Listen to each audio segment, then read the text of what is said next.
revolutionary greetings. Are you guys good? I hope you guys are good. I'm good, guys. I'm well, guys. Hope you guys are well. Welcome to the platform, the agenda, and I'll be talking about the Human Rights Day, right? So today being the 20th, right? Although I'm going to be publishing this on the 21st, but today being the 20th, I was invited to a government program, right? To be a main speaker and addressing the members of the CWP, right?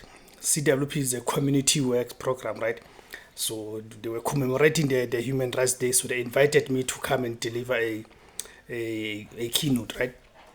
In terms of some sort of a lecture, right? In terms of the history of the Human Rights Day. So I thought I must share this with you, my online community, right? Because we've become a community now. All right, let's get to it. Please remember to subscribe, guys. All right, guys. South African Human Rights Day, right? A presentation on its significance and legacy, right? So that was my theme, right? That was my theme in the presentation that I made, right? That South African Human Rights Day, a presentation on its significance and legacy, right? Then introduction, right? March 21st marks Human Rights Day in South Africa. Commemorates the sacrifices made in the fight for democracy and freedom. Linked to the 1960 Sharpeville massacre, right? Highlights the importance of human rights in a democratic society, right? I had to labor on this point because as time goes on, right, with the older generation departing, right, that we are left to the new generation and all of that, we're beginning to see a pattern that actually people no longer know, right, the genesis and the origins of these public holidays. So it is very important that people, they need to know their history and understand that why are we having this public holiday? How did this public holiday come about, right? So that was very important in the introduction that I deal with this, that actually this day is linked, right? Is linked to the Sharpeville massacre in 1960. We know there's also the Langa, because actually there were much more activities on that particular day, right? But this day is specifically linked to the 1960 Sharpeville massacre, right? And why did we have these massacres and all of that? It's important that people know in terms of the protest that was led by the Pan-Africanist Congress of Azania, PAC, right? Under the leadership of Professor Robert Mangaliso Sobukwe, right? Where people were tired of the past laws, right? So talking about the apartheid and the past laws, right? Apartheid, which actually apartheid was from 1948 and 1940 until 1994. Right, and forced racial segregation. But of course, we know that apartheid is not a separate entity from colonialism. But apartheid was just a continuation of colonialism, right? Under the different means, right? Under different means. So we need to dispel this thing that seeks to divorce apartheid from colonialism. No. Apartheid was just a continuation of colonialism, of course, under different means and different name, right? So apartheid 1948 until 1994 enforced racial segregation. Past laws restricted the movement of black South Africans, meaning these past laws only applied to black people, which of course are the natives of this land. Past laws restricted the movement of black South Africans. Pass books that were popularly known as Dompas controlled where people could work and live. Non-compliance led to arrest, fines, and imprisonment. Right. This then gives the context to the 1960 Sharpeville massacre, because as a form of a protest, right, people decided to leave this pass and all of that, decided to hand themselves over to the authorities, because you walking the streets without that DOM pass was a criminal offense.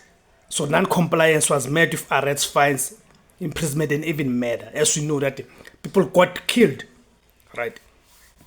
The Sharpeville massacre, just to zoom in on the Sharpeville massacre, March 21st, March 21, 1960, peaceful protest against the past laws. This needs to be emphasized that this was a peaceful protest. Around 5,000 to 7,000 people gathered at Sharpeville. Police opened fire, killing 69 and injuring over 108. And of course, on the stats, we need to be careful because here we are operating on the stats that is provided by the apartheid government, right? So the possibility exists that actual numbers may have even been more than that. The number of people who were murdered and people who got injured, right? Sparked international outrage and intensified resistance to apartheid, right?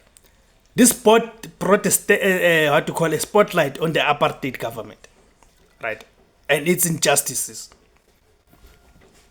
Consequences of the Sharpeville massacre. Government banned the African National Congress and PAC, forcing underground resistance, right? In the aftermath of the Sharpeville massacre, then the government banned the ANC and the PAC. Of course, we know the SSP was banned a decade earlier, right? Under the law of the suppression of communism. Rise of armed struggle, Umkhonto weSizwe. Right, we know that subsequent to that, then there was establishment of the Umkhonto weSizwe, the army, right? Of course, later on, Upoqo as well, right? Then had international condemnation of apartheid. As I've said, this act brought attention and spotlight to the apartheid government. Laid foundation for eventual collapse of apartheid, right? Establishment of Human Rights Day. Of course, we say the collapse of the apartheid, but it's just in a what do you call, in an official sense. But we know in terms of the lived experience on the ground, apartheid has taken other means, right? 30 years or 31 years into the democratic dispensation. Establishment of Human Rights Day declared a public holiday after the end of apartheid, right? And of course, the still outcry and outrage, and I'm one of the people who say that actually this day is supposed to be known as Sharpeville massacre and all of it. Because here's the thing, this day is supposed to be known as Sharpeville Day because now people are, just as these addressers are addressing, I can tell you 99% of the people who did not know how this day came about. They just know that it's Human Rights Day. So this has done an injustice into our history as a people, right? Honors those who fought for freedom and justice. Reinforces the importance of human rights in South Africa, ensures past atrocities are not forgotten.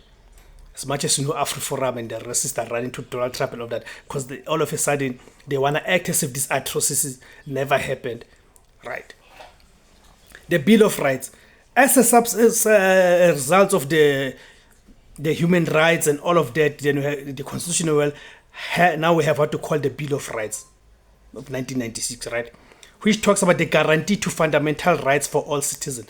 The key rights include the equality and human dignity, freedom of speech and movement, access to healthcare and education. And this is a very painful thing. We're saying access to healthcare and education, but these institutions have collapsed. The health institutions and the education as well. The quality that is provided there, it's of substandard, right? Protection from discrimination, obviously still continues, especially at the economic level. You've got the likes of Irania and all of that, of which speaks against the spirit of the Bill of Rights and all of that. Then what are the human rights challenges today? Economic inequality and poverty. South Africa is the most unequal society in the whole world, and black people are at the bottom of the food chain, despite black people being the majority and being the people who have built this economy at their back. All right. Gender-based violence remains widespread. We know still confronted the issues of GBV. Corruption undermines human rights efforts. And the scourge of corruption as well. Xenophobia and racial tension persist. Right. Role of citizens in upholding human rights. Educate others about human rights. Speak out against injustice and discrimination. Hold leaders accountable for governance and equality. Support organizations promoting human rights. Foster tolerance and unity among all South Africans. Then conclusion. Human Rights Day commemorates the fight for freedom. The fight for freedom, right? The Constitution ensures fundamental rights for all. But of course, we know this Constitution now has proven over time now It's proven over time that actually it is inadequate, right? It is inadequate. But of course, the neoliberal and the beneficiaries of the system are against this, right?